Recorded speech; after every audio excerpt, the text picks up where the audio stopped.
Divide 849 by 3 in a long division method. 3 times 2 is 6. On subtracting, we get 2. So now we put down this 4 and it is 24.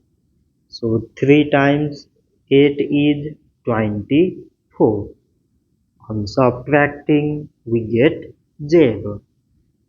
So again we put down this 9 and 3 times 3 is 9. On subtracting, we get 0. So 849 divided by 3 is 283. So this much for today and thanks for watching.